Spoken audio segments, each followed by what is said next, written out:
Hello दोस्तों, स्वागत है आपका हमारे YouTube channel technical institute of Patna में। दोस्तों आज हम समझेंगे थर्मोस्टेट के बारे में।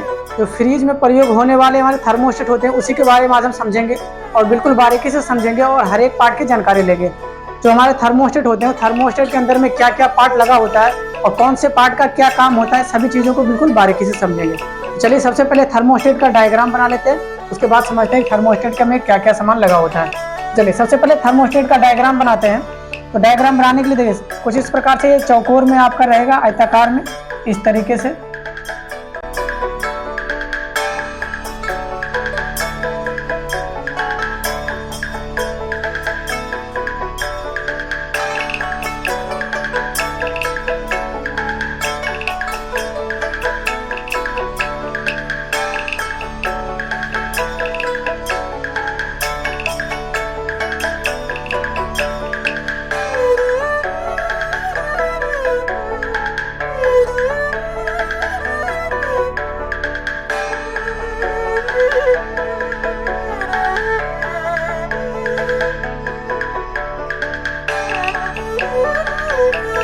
यही हमारा थर्मोस्टेट होता है, ठीक है। ये हमारा थर्मोस्टेट हो गया। थर्मोस्टेट के अंदर में देखिए यही केवल 2-3 पॉइंट आपको देखने को मिलेगा।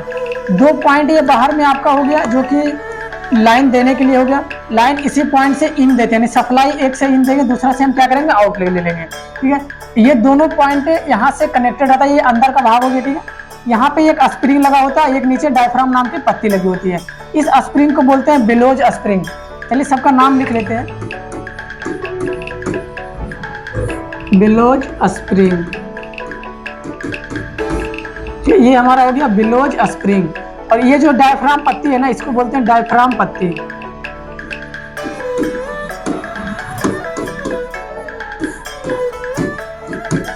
डायफ्राम नाम की पत्ती, ठीक है। ये जो सेंसर देख रहे हैं ना, इसको बोलते हैं सेंसर रॉड।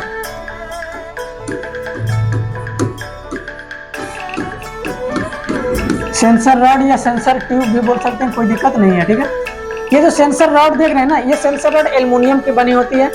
और इस सेंसर रॉड में यानी एक पाइप रहता है, समझिए ट्यूब रहता है, ट्यूब की तरह रहता है, एक पाइप बना होता है। इस पाइपों के बीच में एक गैस भरा होता है जिसको बोलते हैं SO2। SO2 इसके अंदर में गैस भरा होता है। इस सेंसर को देख रहे हैं, सेंसर रॉड में SO2 गैस भरा होता है, जिसका बोलते हैं सल्फर डाइऑक्साइड गैस, ठीक है, सल्फर डाइऑक्साइड गैस। अब यहाँ पे ये जो हमारा बीच वाला पॉइंट है, इसको बोलते हैं डिफ्रॉस्ट सेंसर, मतलब डिफ्रॉस्ट बटन बोलते हैं, डिफ्रॉस्ट बटन।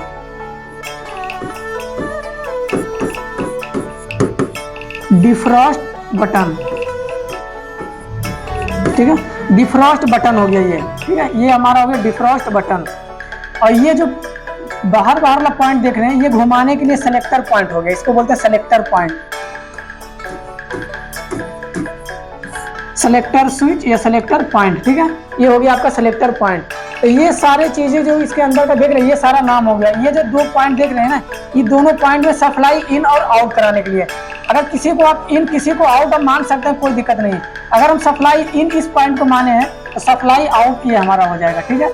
सप्लाई आउट हमारा दूसरा पॉइंट हो जाएगा। मतलब थर्मोस्टेट में टोटल 2 पिन निकला हुआ रहेगा। दोनों पिनों में से किसी एक पिन में सप्लाई इन देंगे, दूसरे सप्लाई आउट करा लेंगे, ठीक है। सप्लाई का ये सारे भाग हो गए। सबसे पहले सप्लाई के थर्मोस्टेट के बाहर वाले पॉइंट से देखने को मिलेगा जो कि सेलेक्टर स्विच देखने को मिलेगा। यहाँ से आप कूलिंग को सेलेक्ट कर सकते हैं कि कितना देर तक हमको कंप्रेसर को चलाना है। किसी किसी फ्रिज में आपको लिखा हुआ मिलेगा समर, गर्मी, सर्दी, मतलब मौसम का नाम लिखा हुआ मिलेगा, ठीक है। उस तरीके से आप मौसम के अनुसार इसको सेलेक्ट कर सकते हैं। किसी फ्रिज में आपको नंबर मिलेगा 1 से लेकर के 6 तक हो, 7 तक हो, 8 तक हो, उसमें आपको नंबर दिखेगा। तो नंबर के अनुसार से आप कूलिंग सेलेक्ट कर सकते हैं। अगर हम 4 नंबर पर सेलेक्ट किए तो हमारा मीडियम हो गया, 5 पे किए, 6 पे किए, तो उस तरीके धीरे धीरे बढ़ते जाएगा, ठीक है। हम पहला पे रखेंगे तो हमारा सबसे कम हो गया, 2 पे इससे ज्यादा हुआ, 3 पे इससे ज्यादा, आगे फिर बढ़ेंगे, फिर कूलिंग उस तरीके से ज्यादा होता गया। सबसे लास्ट हम कर लेंगे 6 वाला पॉइंट पे, तो ये हमारा हाईएस्ट कूलिंग हो गया, मतलब सबसे ज्यादा कूलिंग पे हम सेट कर लिए, ठीक है। फिर लास्ट में पॉइंट पे आता है एक ऑफ का ऑप्शन। अगर हमको ऑफ करना है तो वापस से इसको रिवर्स घुमाएंगे और इसको ऑफ पे लेके आ जाएंगे, तो ये बंद हो जाएगा, मतलब कंप्रेसर नहीं चलेगा, बंद हो जाएगा, ठीक है। उसके बाद में ये जो बीच वाला बटन आप देख रहे हैं ना, बीच वाला छोटा बटन, ये होता है डिफ्रॉस्ट बटन, इसको बोलते हैं डिफ्रॉस्ट बटन। ये बटन का यूज हम तब करते हैं ये बटन दबाने के लिए होता है, मतलब ये बटन बीच में दबेगा, ये बीच में, ये बटन को दाबेंगे तो बीच में बटन क्या होगा, अंदर दब भी आता है। छोटा रिसेट वाला एमसीबी जिसमें छोटा बटन रहता है, उसको दबा देते हैं तो वो अंदर चला जाता है, और जैसे शॉर्ट सर्किट होता है तो बटन बाहर चला आता है, और फिर जब तक हम उसको दबाते नहीं है जब तक वो काम नहीं करता है। ठीक है, सेम उसी प्रकार से ये वाला बटन होता है डिफ्रॉस्ट बटन। डिफ्रॉस्ट बटन बाहर निकला हुआ रहेगा, अगर उस बटन को हम दबा देंगे ना तब ये बटन अंदर चला जाएगा, और ये जो हमारा कंप्रेसर रहेगा, मतलब ये सप्लाई आउट नहीं करेगा, थर्मोस्टेट जो रहेगा सप्लाई को आउट नहीं करेगा। तो ये बटन का यूज हम कब करेंगे ये जान लीजिए। तो ये डिफ्रॉस्ट बटन का यूज हम लोग करते हैं जब फ्रिज के अंदर में बर्फ जम गया हो। जैसे फ्रिज का कूलिंग चैम्बर एक होता है ना, जिसको हम इवापोरेटर बोलते हैं, तो इवापोरेटर में अगर बर्फ बहुत ज्यादा जम गया हो, अब बर्फ पिघल नहीं रहा है, तो बर्फ को पिघलाने के लिए हम लोग डिफ्रॉस्ट बटन का उपयोग करते हैं। ठीक है, तो कभी भी अगर फ्रिज के अंदर बर्फ जम गया हो तो ना कुछ भी चीजें नहीं करना चाहिए। क्या नहीं करना चाहिए, जैसे चाकू नहीं लगाना चाहिए, उसमें चाकू लगाएंगे तो हो सकता है हमारा जो कूलिंग कॉइल है वो खराब हो जाएगा। हीट का उपयोग नहीं करना चाहिए, कोई हीटिंग गन उसमें नहीं लगाना चाहिए। ठीक है, अगर बर्फ को पिघलाना है तो या तो फिर मेन लाइन से स्विच को ऑफ कर दें और उसके बाद उसको 1 घंटे के लिए छोड़ दें, बर्फ ऑटोमेटिक पिघल जाएगा। ठीक है, अगर आप स्विच ऑफ नहीं कर रहे हैं तो ये जो हमारा डिफ्रॉस्ट बटन होता है ना, ये वही काम करता है स्विच का। ये जो डिफ्रॉस्ट बटन रहेगा इसको हम सीधा दबा देंगे, डिफ्रॉस्ट बटन दबाने के बाद में ये ऑटोमेटिक कंप्रेसर को चालू होने नहीं देगा। कंप्रेसर को तब तक चालू होने नहीं देगा जब तक ये बर्फ यहाँ का पिघल नहीं चलेगा, बर्फ खत्म हुआ कि नहीं हुआ। तो ये सेंसर बताता है। ये जो आप सेंसर देख रहे हैं ना, ये सेंसर जिसमें कि SO2 गैस भरा हुआ है, ठीक है, सल्फर डाइऑक्साइड गैस भरा होता है। इस गैस का काम ये है कि ये आप थोड़ी सी ठंडक पाने पे ये बहुत ज्यादा ठंडा भी होता है, और हल्की से गर्मी पाने पे ये बहुत ज्यादा यानी गर्म भी हो जाता है तुरंत। ठीक है, तो जैसे ये जो हमारा सेंसर है ना, ये कूलिंग चैम्बर में लगा हुआ होता है, कूलिंग चैम्बर से सटा हुआ होता है, मतलब इवापोरेटर से ये सटा हुआ होता है। और ये सटा होने के कारण से जब बर्फ जमेगा तो बर्फ इसके ऊपर भी जम जाता है, सेंसर बर्फ से ढक गया, तो बर्फ से तब तक ढका रहेगा जब तक बर्फ से पिघलेगा नहीं। तो जब तक ये बर्फ से ढका हुआ रहेगा तब तक सेंसर क्या रहेगा, ठंडा रहेगा। तो जब तक सेंसर ठंडा रहेगा तब तक ये जो हमारा डिफ्रॉस्ट बटन है ना, ये बाहर नहीं आएगा, ये अंदर ये भी दबा हुआ रहेगा। जैसे ही बर्फ पिघलेगा सेंसर हल्का गर्म होगा, जैसे सेंसर हल्का गर्म होगा तो ये डिफ्रॉस्ट बटन जो ऑटोमेटिक बाहर आ जाएगा, और जैसे ही बाहर आएगा वैसे ही कंप्रेसर हमारा चालू हो जाएगा। ठीक है, यानी ऑटोमेटिक तरीके से ये फ्रिज हमारा फिर चलने लगेगा। इसीलिए हम लोग फ्रिज को बंद नहीं कर करके सीधा डिफ्रॉस्ट बटन को दबा देते हैं, ताकि जैसे ही बर्फ खत्म होगा तो फिर ऑटोमेटिक फ्रिज हमारा चालू हो जाएगा। ठीक है, और फ्रिज के अंदर रखा हुआ सामान भी खराब नहीं होगा। अगर हम स्विच से बंद कर देते हैं बर्फ को पिघलाने के लिए तो बर्फ तो पिघल जाएगा, लेकिन उसके अंदर में रखा हुआ सामान खराब हो जाएगा, क्योंकि अगर दोबारा फ्रिज हम चालू नहीं करेंगे तो फ्रिज हमारा गर्म हो जाएगा और सामान रखा हुआ खराब हो जाएगा। इसीलिए डिफ्रॉस्ट बटन का उपयोग करते हैं।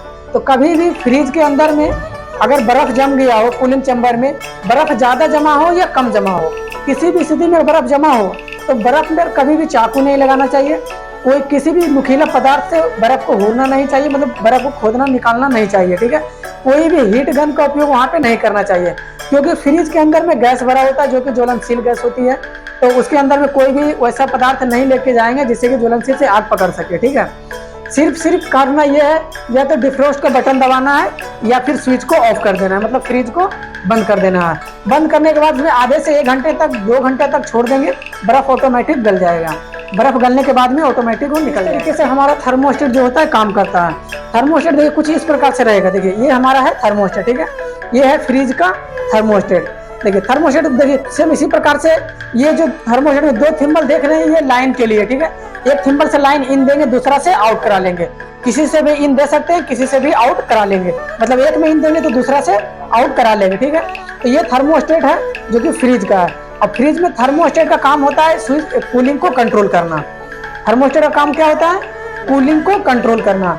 थर्मोस्टेट एक प्रकार का स्विच होता है, थर्मोस्टेट एक प्रकार का स्विच होता है। तो थर्मोस्टेट में 2 पॉइंट दिख रहा है तो कभी भी इसमें न्यूट्रल और फेज डायरेक्ट नहीं जोड़ेंगे, नहीं तो शॉर्ट सर्किट हो जाएगा। ठीक है, इसलिए स्विच में हमेशा एक ही पॉइंट देना है। सिर्फ फेज दे रहे हैं तो फेज देंगे और फेज आउट ले लेंगे, अगर हम न्यूट्रल दे रहे हैं तो न्यूट्रल ही आउट ले लेंगे। ठीक है, यानी एक ही फेज इन देंगे और एक ही उसी फेज को आउट करा लेंगे। ठीक है, देखिए ये हमारा हो गया पॉइंट सेलेक्टर, जिसको हम बोल रहे थे सेलेक्ट करने के लिए स्विच। ठीक है, ये सेलेक्टर स्विच है, इसको हम घुमा करके सेलेक्ट करते हैं कितना पे हमको कूलिंग सेट करना है, कितना पे कूलिंग को चलाना है, कितना पे फ्रिज के अंदर कूलिंग करना है। ठीक है, इस तरीके से इससे यहाँ से सेट कर सकते हैं।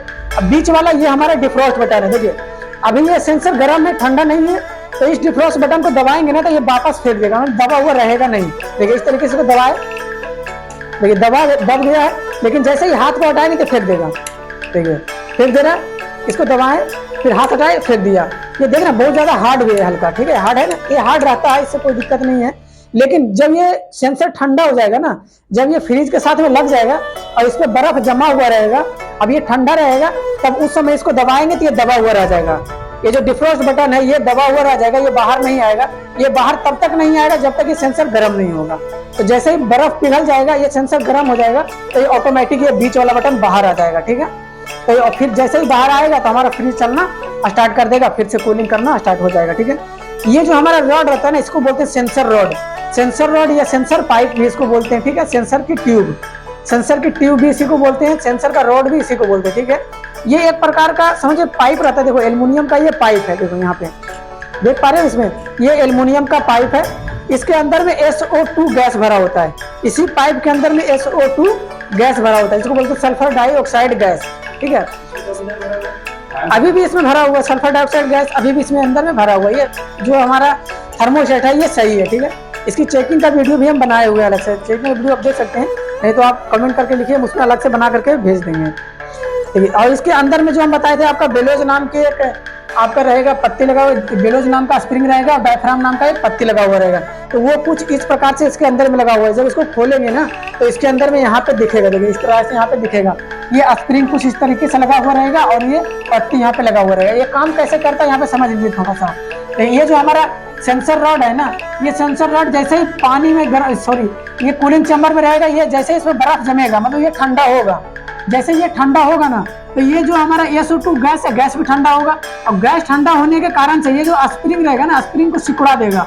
सिकुड़ाने का मतलब है इसको छोटा कर देगा, इस स्प्रिंग को क्या करेगा, छोटा कर देगा, इस स्प्रिंग को छोटा करके ऊपर पहुंचा देगा, इस तरीके से छोटा हो जाएगा स्प्रिंग हमारा। स्प्रिंग जैसे ही छोटा हो जाएगा तो जो हमारा सप्लाई है नीचे आने के लिए सप्लाई, ये सप्लाई हमारा कट हो जाएगा, यहाँ से सप्लाई कट हो गया। अब यहाँ से हम कंप्रेसर को जोड़े हुए रहेंगे, एक पॉइंट सप्लाई को इन देंगे, दूसरा से सप्लाई आउट करा लेंगे। तो किसी भी पॉइंट से अगर सप्लाई हम इसमें दिए तो यहाँ से आउट करा लेंगे, और यहाँ से सप्लाई दिए तो इससे हम आउट करा लेंगे। तो किसी भी पिन से अगर आउट कराएंगे तो दूसरा वाला पॉइंट पे सप्लाई आ ही नहीं पाएगा। जब तक ये ठंडा रहेगा तो स्प्रिंग छोटा हो जाएगा, स्प्रिंग छोटा हो जाएगा तो ये वाला पॉइंट को छोड़ देगा, तो सप्लाई नीचे वाला पॉइंट पे आएगा नहीं, तो कंप्रेसर के पास में लाइन जाएगा नहीं, और कंप्रेसर के पास में लाइन नहीं जाएगा तो कंप्रेसर हमारा बंद रहेगा, फ्रिज हमारा बंद रहेगा। फ्रिज के अंदर लाइन रहेगा लेकिन कंप्रेसर नहीं चलेगा। ठीक है, कंप्रेसर खाली बंद रहेगा। अब फिर जैसे ही ये जो हमारा सेंसर रॉड है, जो हमारा SO2 गैस है, जैसे ही ये गर्म होगा तो ये धीरे धीरे फिर वापस नीचे आएगा, फिर से आकर के इसमें टच कर जाएगा, टच करेगा, फिर से हमारा कंप्रेसर दोबारा से स्टार्ट हो जाएगा, और दोबारा से कंप्रेसर स्टार्ट होगा तो हमारा फ्रिज चलने लगेगा और कूलिंग करना स्टार्ट कर देगा।